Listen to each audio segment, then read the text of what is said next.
to reduce. So let's start with an application. So for the purpose of this talk, I created a small Clojure app using Ring. Yeah, go Clojure. So basically, so you can create a contact, you can edit it, and you can remove it. And then another route called ping, and I'll get in that more detail later in the talk. So the API talks to React, distributed key value store. I recommend taking a look. It's written in Erlang. Yeah, Erlang. Whoa. So you can't manage what you haven't measured. You hear this all the time, and it is true. So what you have to do is gather the data that we as developers and operators care about. So notice the dev and the ops part. I know some of you work in organizations that have silos, and you should destroy them. Instrumentation, or manual instrumentation. I guess a simple way of explaining it would be adding bits of code to your code so you know what it's doing and how long it takes to do that. Some developers would argue that it's not worth doing because it requires effort and it can typical and can possibly introduce bugs itself. However, doing instrumentation can actually free you to move faster, can help you deploy your code, know immediately when something happens. Like for example, you do a deploy, all of a sudden your error rate increases, the time to do a specific method takes longer. You can now zero in, know what the issue is, or you can see the issue and roll forward to a previous release. So, emitting. So you've already added bits of code, got some numbers out of your application, and you got to spit it somewhere. Easy one to do is logs. You know, spit it out to your log. That's what we always do. To some sort of storage, probably time series, RRDs. Or you can expose it. So in the example of my API, I could have a route called stats that basically exposes a bunch of my metrics gathered with my instrumentation to something that can pull it or you know, hit it, maybe a dashboard monitoring system. And even process title. People use it. They actually changed the process title of the running process to include metrics for things like monitoring systems to pull. Okay, so instrumenting. This is the basic of base. So this is actually out of middleware for my little app. Ring's awesome. Basically, it's just getting a start time. It's passing the request to the actual handler, and then when it finishes, records the time and figures out how long it took.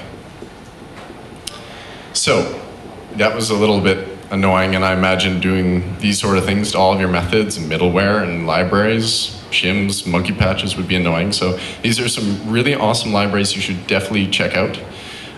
Coda Hale actually wrote metrics, which is in Java. I believe that's for Yammer.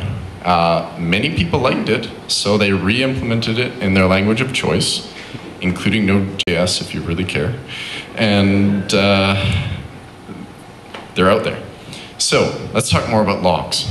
Everyone loves logs.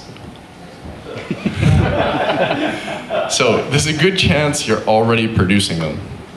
And a log is a stream of events, whether how useful they are is a different case, but they are full of performance and usage indicators.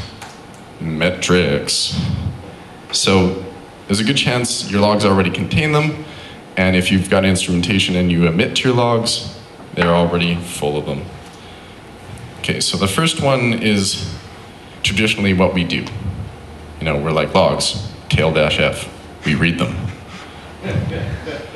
So let's emit our data in a readable format. So the top one is, you know, it's a request. You can tell the request method being get. You can see the route is ping the response code, and how long it took in milliseconds. Or the bottom one, which is structured in JSON. Now, a lot of people would argue that that second one's not readable by humans, and I would fight them.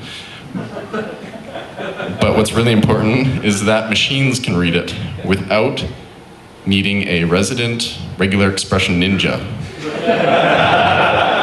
that probably wrote Perl for 15 years. Easy. So parsing logs requires effort. So screw them, let's send our metrics elsewhere. So, common storage backend these days is Graphite. And this is actually a little Ruby sample. And Nice. yeah, Graphite. So it's super easy to send your data to Graphite. It's got plain text, which is tab or space delimited, a name, value, and timestamp. They've got a pickle format, a whole bunch of things. They got TCP and AMQP, and it's growing. There's actually a 0MQ bridge and crazy shit. So that's what it produces. So let's get back to the application. So here it is. There's our API, there's our React data store.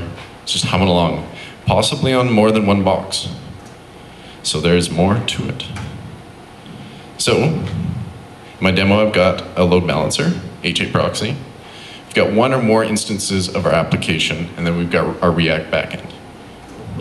Now, all these components are running on one or more physical blocks, which have finite resources. So there they are. Those are, I couldn't find any cool diagrams, so that's what you get.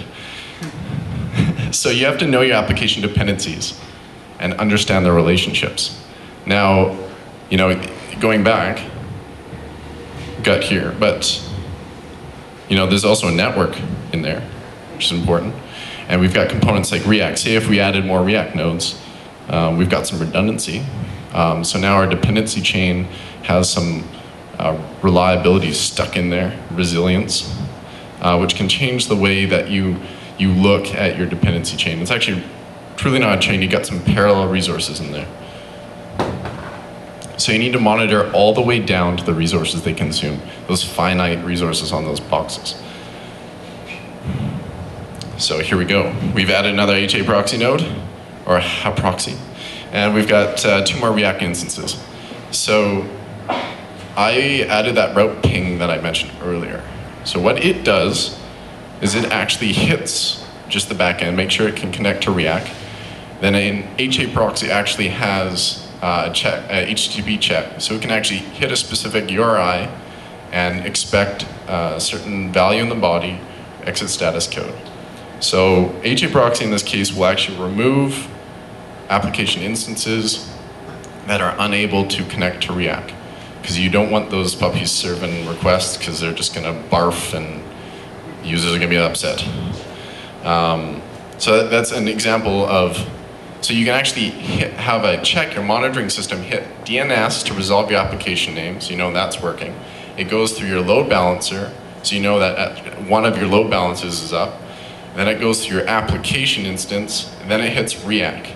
So with a single check, you verified from the top down that everything is working. Now it's common to do it with more functionality, say user logging in, or a test transaction, you know, buying something in a store. Even that, just hit that. You know, it's probably not very frequent, maybe every minute. Just verifies it all. And then what you do after got that is you have to monitor through each service in the chain. So now that you know the system's working or not, you can help identify which part is failing to get to the I guess, root cause, which is rare. And you get there and you fix it. So how the hell are we going to do this? So there is not one monitoring tool to rule them all. Unfortunately, if it did exist, it would be unwielding. You could not use it. It would probably destroy the world if it did exist. So think Unix toolchain. Loosely coupled components, each good at doing a specific thing. And then you chain them all together. And you know, some people refer to it as the gestalt. You know, the end is greater than the sum of all parts. It's like a transformer. It's like Decepticons take over. All right, so A first tool that not many people have heard of. It's called Sensu. It's a simple, malleable, and scalable. Really, it's a Nagios replacement. It uses a message bus, and I'll talk a little bit more about it. So it uses JSON configuration. A single file or multiple snippets that are automatically merged. Great if you use configuration management, such as Chef or Puppet.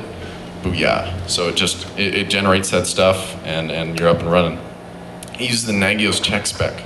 So this is really important for a lot of people because they all use Nagios. They've spent years. That Perl guy that loves his regular expressions, he wrote his Nagios checks like 10 years ago and he loves them. So he can use them with Sensu. It uses a message bus, like I said. So it actually uses RabbitMQ. When a monitoring client comes up, it just needs to know how to reach RabbitMQ.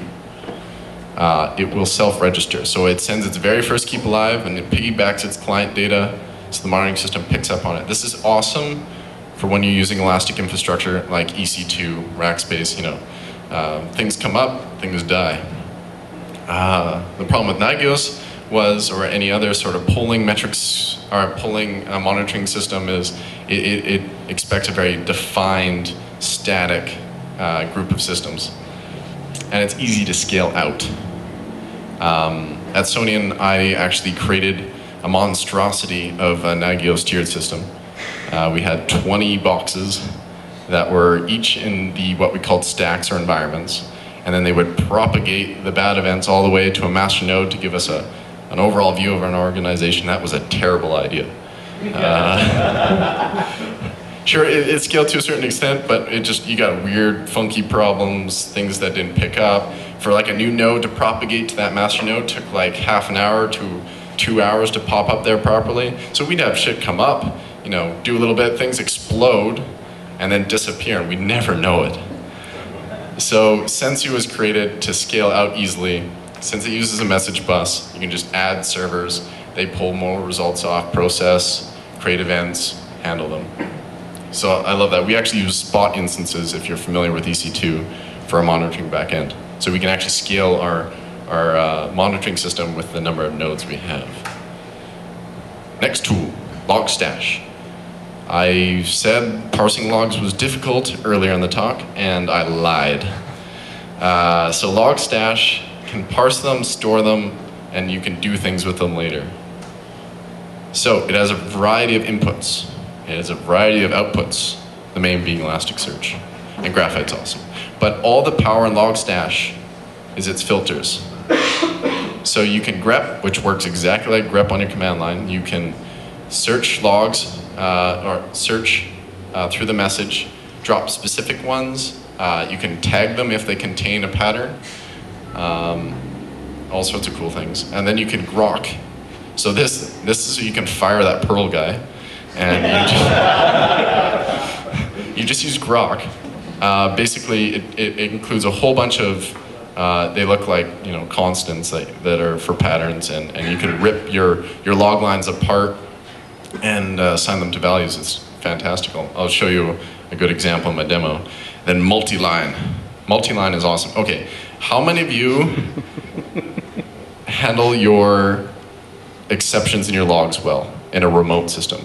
Do you use syslog? Yeah. Oh, okay. Do you like it? Can you if you saw an exception line and you were like, oh, where's the other lines?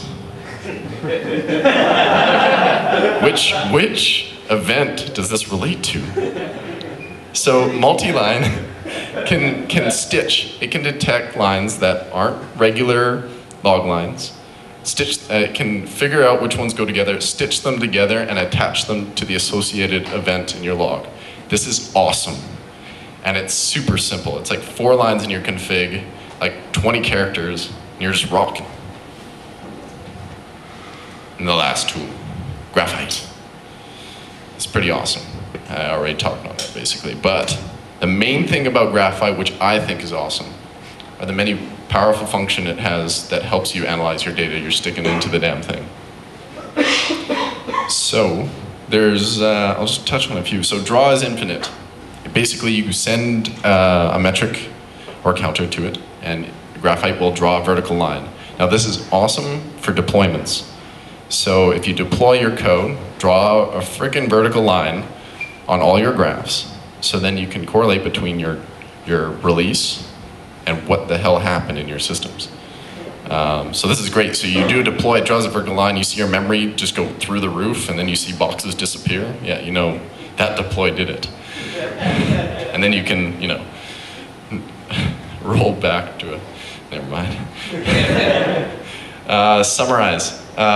Summarize is cool so that it can, basically if you have high frequency of metrics coming in, you can say, give me, you know, the sum of the last minute. So say if you just throw in, you know, a metric for each response code you get, so every 200, every 505, or 500, every 404, you can use summarize to collect them all up, tell you how many requests you have and how many of them were 200s, how many of them were 500s. Most deviant, basically give me the one that doesn't fit in with the others. One of these is not like the others. And you can even do Holt winters forecasting. Unfortunately, my demo doesn't include Holt. Didn't get around to it. Demo. Okay. I'm actually going to need the stand thing now. So scary. Mind if it falls over? Oh, here we go. Playing the piano. Or impersonating Tavis at work. Huh? He's impersonating you. Yeah, exactly. You know that Twitter photo you were insulting? Sorry? That Twitter photo of mine you were insulting, now you look just like it. Yeah, that's right. I just need some cardboard boxes. Yeah, exactly. And some people like, what the hell? All right, so this is Proxy. Basically, I've just got one box on EC2. I've got 2 versions of the app running. And this is Proxies hitting that ping route that I talked about. Oops. Okay, Sensu.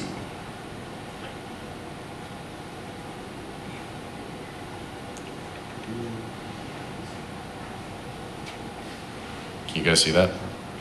Yeah? Okay. One more maybe.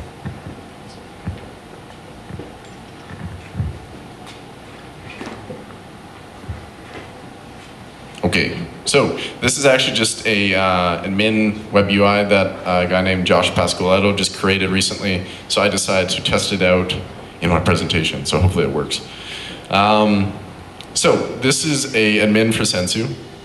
Basically, when a check is defined, so just quickly to give it a brief description, clients, when they add themselves, have a set of subscriptions based on what they do. So a web server would subscribe to a web server exchange, memcache exchange, Chef client, because it runs the Chef client daemon.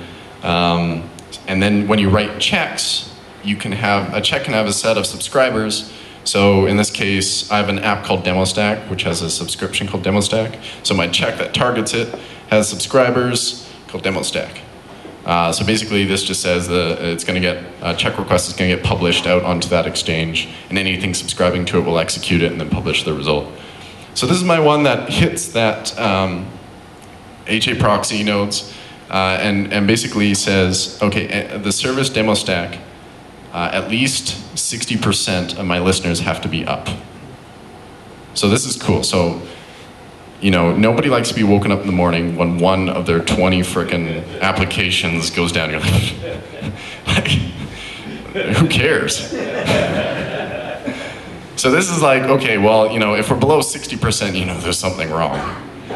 If we're below 30% shit, like, call everyone. So this is interesting. So if you have a pool of resources and you only need to have, you know, 60% of them up, don't wake me up unless we've dropped below this. So that's an interesting little check. Metrics. So Sensu not only is good for status pulling, checking functionality, that sort of bits, but it can also do act as a metric collection client.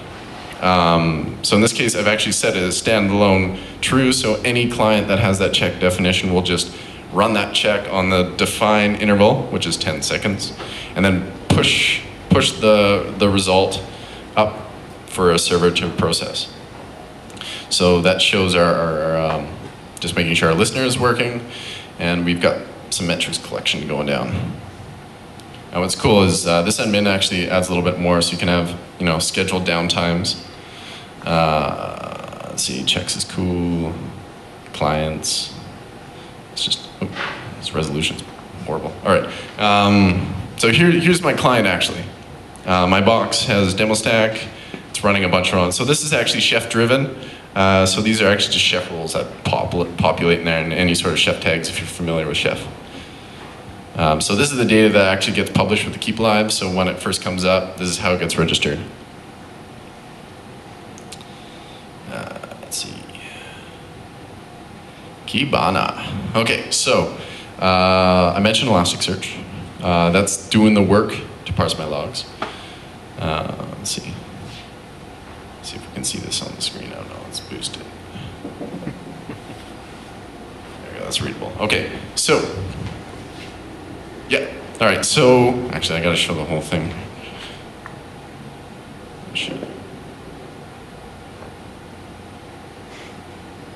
All right, it kind of all fits in there. All right, if you can squint and see the very top line, that's being produced by Log4j. Basically includes the application name, the severity, the thread name, the class, and then my message. I have a grok filter that I'll show you shortly that rips all that shit out and then provides me specific fields. So it just told me that the React operation it's recording is a delete action. It took 1 millisecond. The severity is info, so I don't really care. Thread, that's, who cares? And timestamp. So timestamp. ISO 8601. Basically, Logstash can take all of your different frickin' time formats because, you developers have to make all of them. And give you a consistent one across all your logs. Okay, so Kibana knows things. So let's say if I want to know how long, shall I check this one? How long most of my, is it processing? There we go. Okay, this is cool. So I just ran an analysis on React time. It just told me that 24% of my React operations falls to 1 millisecond. So with my logs and just a click of a button, no graphs or anything cool yet, but it told me in the last 15 minutes, 25% or 1 second. 2 milliseconds is 16% of my requests. And then I've got some way outliers, like, what the hell happened here? I probably had something run, start my disk IO, I got 63 milliseconds. All right. That's enough with Kibana. Okay, so this is Gdash. So Graphite is awesome, but its dashboard is terrible. So basically there's a variety of different projects out there. I like Gdash because it's easy to drive with configuration management. It just uses YAML files for templates. So you just define it. There's guys at Heavy Water Operations, they have an awesome cookbook with lightweight resource provider if you're into Chef. All right, so let's get to the graphs. If it loads. I've been running this thing with a little simulation for a while. Okay, that's why simulation that is fairly consistent with the number of requests. So this is not simulating real usage, of course. So basically, you can define your Graphite targets, the functions to run against them, and then save them in a template, and it just keeps them there. So I have one that's just showing, and there's no demo stack deploys recently, but I can show that. Number of errors, so that's actually 500s, and anything else is just stacked on top. The average response time, we can probably just summarize that so it's not so freaking spiky. Maybe I think that's every 10 seconds, so it's a little crazy. Okay, so other ones we got in here, we got some Logstash metrics. So Logstash is doing around 60 log lines. I think that's only, no, it's too slow, a minute. No, that's not right. Ignore that one. Carbon metrics, so this is actually Graphite itself. So carbon is what actually collects them. So it's doing, around 7,000 a minute.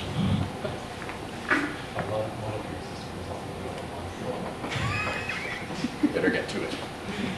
and system average for CPU. So actually, what's a really cool one? Disk. So that current highest function I mentioned in Graphite earlier, so you can actually set thresholds on your graphs. So here's a warning at 85, critical at 95, but you can use that. So you can have all your systems send their disk usage metrics to Graphite, and then you can use that current highest function on that graph that contain all those disks, and just say, tell me the highest value and compare it to my thresholds. If it's above either one of them, warn me or page me. So now you know that one or more of your volumes is full. It's very handy, just to monitor disk usage across an entire cluster. Because generally, like when you get a page for a disk is almost full, you're like, oh, that box really doesn't matter. It's like if you're monitoring something, you have to mean it. Like that has to be actionable, and when you receive it, you got to take action on it. Taking action. Memory usage. Reboot. So basically, it's just really cool. It's a cool little app that can just it's kind of doesn't mean anything. But so this bottom graph down here is actually produced by Logstash. So I have one that's direct sending from my application, then I have one that's being pulled out of my logs, which matches up pretty close. Unfortunately, the timestamps on it are when it's inserted into Logstash, so they almost line up with my application. I just haven't got around to fixing that yet. Let's see. How would you fix that, Chuck? What are you referring to there? Oh, the lag delay? The lag. So I would just have like a grok. I would actually just add to my output, basically just using timestamp in my metrics, in my Graphite output. I would just use the timestamp of the actual thing. So actually, I think it should be fixed by now. Never mind, it's fixed. So I actually have a date filter that just rips the date out of the log line, correctly sets the date, and then when it's going out through the Graphite output, it is now correct. Thank you.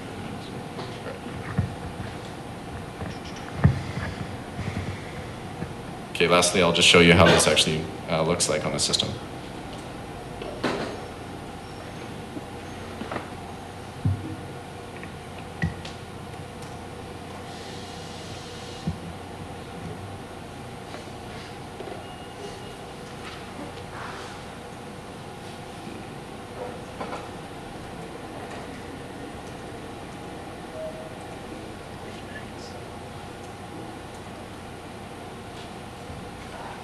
Okay, so this is Logstash. This is all the configuration. So here's a multi-line that basically just looks for a pattern that isn't starting with 2.0. So this will work until 2099.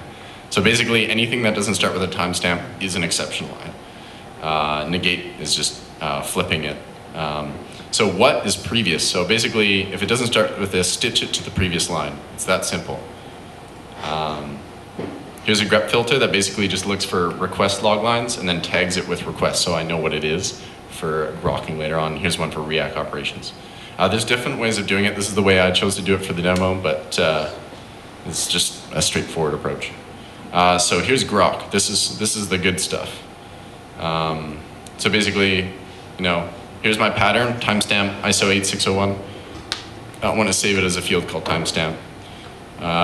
Word application, word severity, spaces used for when there's one or more spaces. So I actually had to insert here because for whatever reason log4j adds an extra line for error. It could have been something I was doing wrong. So that's how it rips it apart. Here's one that actually rips out request URI, response code, response time, React key time. Here's that date fix. So the parsed out date actually replaces the date in the event. Here's Graphite. So basically, it's sending after, so anything that has the React operation field, React time, is just going to write that to Graphite. So that's how I'm actually producing those graphs in Gdash.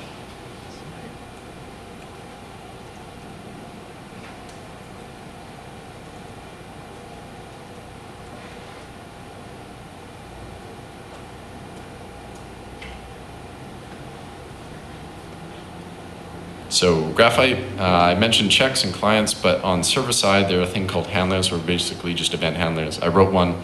It's got a type TCP, so it just sends the event to a TCP socket. I've got a mutator called only check output, which basically just strips out the output. So this is our metric events outputted by our plugins, and then sticks it to Graphite. So this is how I'm going from my Sensu client, collecting system metrics every 10 seconds, and dumping into Graphite. Then I actually have checks that, this is cool. So this is my check. I mentioned, seeing if any of your disks are full. This is one that runs every 60 seconds, and just make sure that disk capacity is below 85%. So that's using a check that runs against a graph. So this is actually becoming more and more common. This is the way to do it when you've got tons of the same box deployed, elastic infrastructure. Send metrics, collect your metrics in a good metric collection system, not Nagios. That's not where you put your metrics. Put them in Graphite, and then check your data that's sitting in Graphite. A lot of people like to have a requests per minute (RPM) graph, and then use some sort of forecasting, Holt or whatever. Be able to produce and compare your requests per minute, your average response time, that sort of thing, to the previous week, and then even get warning if you've exceeded either a defined threshold or that forecast. Just to say, if it's above what was forecasted, something happened. Just maybe not wake me up, but send me an email. Okay. There's one other thing I want to show. Okay, this is kind of cool.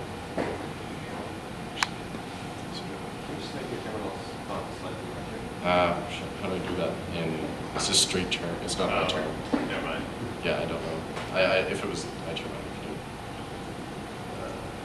it.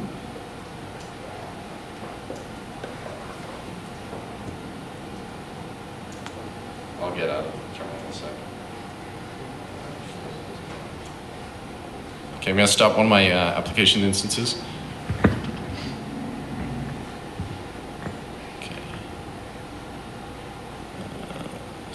Okay. This is actually a previous one.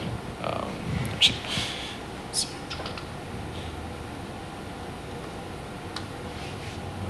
What do I look at? Oh, HA proxy. Ooh, there we go. So I killed one. So HA proxy is no longer sending requests to that. It's like, that one can't do anything. It's no good. So it's not sending them there. Any moment now. Oh, there we go. So Sensu picked up on it. It's like, yo, one of them is not listening. So it sent me a warning because it's below that 60% threshold we set in the check. It's just like, whoa, shit. And it's got a IRC handler, so it just sent it to IRC. It also emailed me. I'm not showing you my inbox. So that's kind of cool. So now let's bring that back up.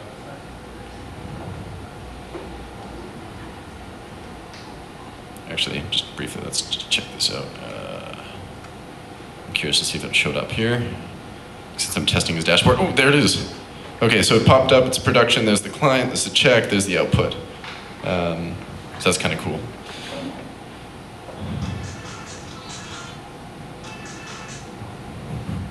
Okay, let's bring that back up. Let's look at AJ proxy. And then I'll just get to closing words in a sec when this picks up. So it's on the JVM, so it takes a while to spin up. Anytime now. Oh, there we go. So it's just a proxy. Okay, so it's back up. Let's just check that IRC chat. Don't need to know that stuff. Freenode, it takes a while to connect from EC2 for some reason. It takes like 20 seconds. But you're still getting messages from New Zealand, I saw. Oh, there we go. So it resolved. So if you had this thing hooked up to a PagerDuty handler, it would have resolved the instance.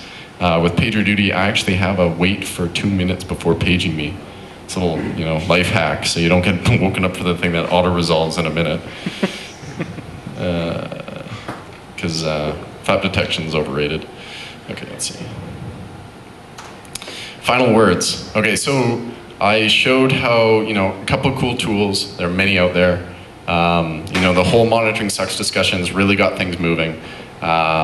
looking forward to, there's actually a conference called Monitoring Gamma.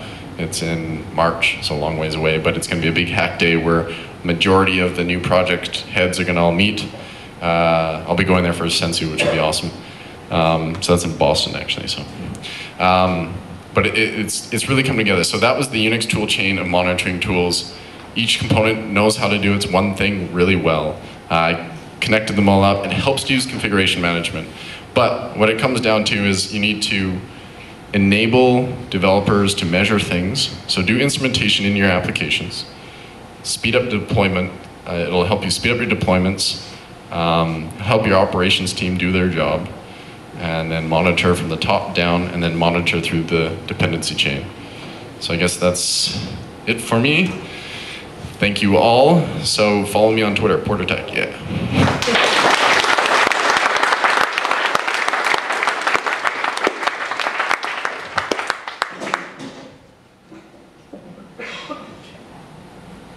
Do we have time for questions?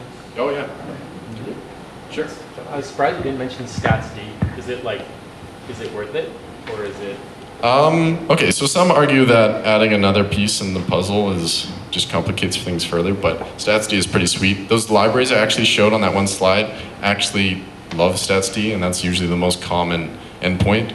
Basically, StatsD, there's implementations in multiple languages. The very first one made by Etsy uses Node.js. It can do your aggregations for you before sending it to Graphite. It can roll up counters, that sort of thing. UDP is awesome. UDP is awesome. I don't know why Carbon didn't have a UDP handler or input from the start. Yes, UDP is awesome. So that was the second part of the question. Is UDP like a good way to go, or is like AMQP something more resilient? Okay, so if it depends what you're monitoring with anything. If it's just a straight up, request per second, who really cares? Fire them off through EDP, because that metric's not, But if something fails and that event has to get somewhere, TCP or AMQP is the way to go. I guess that's really what all it comes down to. I'm curious, how many of you guys are actually in operations or sysadmins? DevOps, okay. yeah. Cool. Yeah, DevOps. So I'm curious, what are you guys all using for monitoring? So question to the crowd. That was Monet that just picked off my cell phone. But Okay, Monet. Okay, well, for host side. host side, yeah, that's Yeah. process, basically. Yeah. Process does all this stuff. Graphite StatsD. Our users. Awesome. They love you. New Relic. New Relic? Who said New Relic? I'm curious, have you hooked it up to like Graphite or StatsD and collect some metrics and then turn off New Relic? Not yet. Okay, do that. That instrumentation is heavy. That's one thing to note. If you do a lot of instrumentation, it affects your application performance. It's plain and simple. You measure too much shit, yeah, it'll go slower. So actually, I think there was, I forget who it was, someone on Twitter posted a pic. It was like it had a little annotation. It was like turned off New Relic, and you see his like response time on his like low latency API was like. It was like going from like 60 milliseconds down to like 10 millisecond response times. On what language? Hmm? AP, Ruby, Java. Oh, I don't know what it was, but that's probably the Ruby one. Yeah, the PHP one's pretty late. Yeah, I don't know why you'd want to monitor PHP. The process just dies right away, anyways. Has to. If it's long running, God help you. Any other questions? Yep. When I actually try to consult for people who are trying to implement a system like this, the pushback I get is who's monitoring the monitoring system? Ah. Like a lot of people say we better outsource that to some other company, like service, maybe paying them or something similar. Okay, so the question is, what's monitoring the monitoring system, and why not outsource your monitor? Essentially. What's monitoring your monitoring system? Well, you can have loops, no. But what I actually do is Sensu, for an example, has an API route called info, which monitors the health of its RabbitMQ and Redis connection. So I actually ping that from pingdom, and then that tells me whether my shit is up or not. And then I have a cron job that essentially just hits RabbitMQ and tells me if I have at least 2 subscribers to the results exchange, or results queue, and the keep live queue. So that tells me that I've got 1 or more Sensu servers still turning away all my events. So that's kind of a hackish approach, but it works. Why not outsource monitoring? Well, nobody knows your application better than you do. No outsourced SaaS service can really peek inside and know it in and out. You have to own your monitoring, and doing so, it'll pay you back. Like your ops team, sure, it's a shitload of work at the beginning. Although with Chef and Puppet, there's a lot of manifests that have like operations knowledge like written in code, which is fantastic. But there are some cool services out there that can hook in. If you got 1 box in an application, sure, go for it. But you're gonna get more out of your system if you do it yourself. Yes? All right, do you need something more like Datadog? Like something that will handle all of this application and then all the rendering? Or did you mean something more like just an external post checking system? Oh, basically, did you mean something more like Datadog, which does a lot of the monitoring aggregation stuff, or did you just mean like something like Pingdom or like something probing from the outside in? I meant the second one actually. Just something that just probe from the outside. Yeah, that's not very extensible. So even if you relied on that, so you're relying on somebody else keeping their service up. So their service is up, and it's hitting you. But all it's telling you is, hey, from the outside looking in, you're up. But that's okay. You can actually make a route in your app that does some more monitoring, and that's what they can hit. That's good. But sure, even if there is something wrong, what's wrong? If it doesn't have the insight into your application, it doesn't know your dependencies, it doesn't know what's on your systems, it doesn't know what your network looks like. Although I don't even know what my network looks like. I use Amazon. Which interesting problems. So the guys at Boundary, actually haven't looked into what they've been doing, but I hear good things. Boundary's awesome. Yeah, there you go. Boundary's awesome. I guess if that answers your question. Pigment's not a very good example, but there are some ones that do more user acceptance testing. Well, where, as you mentioned earlier, they'll automatically log in. They'll do a test transaction. Functionality. Yeah, full functionality test, top to bottom. The main problem with them is that they tend to be very expensive, tens of thousands of dollars a year. So if you're a very large company, go for it. Go for it, because then you don't have to. It's one of those cases where it will be cheaper to outsource it, but if you're like a 5-man shop, no. But there's a good chance that even if you outsource that, you're going to be doing some monitoring yourself. Well, their main benefits are that they'll test it from all over the planet. Right. They can do it better than your hacked solution, basically. Yeah. Yeah. Any other questions? And then I'll let last speaker go. All right. Well, thank you guys.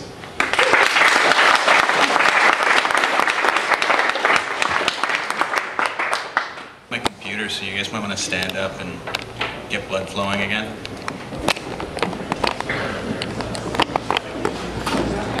Yeah.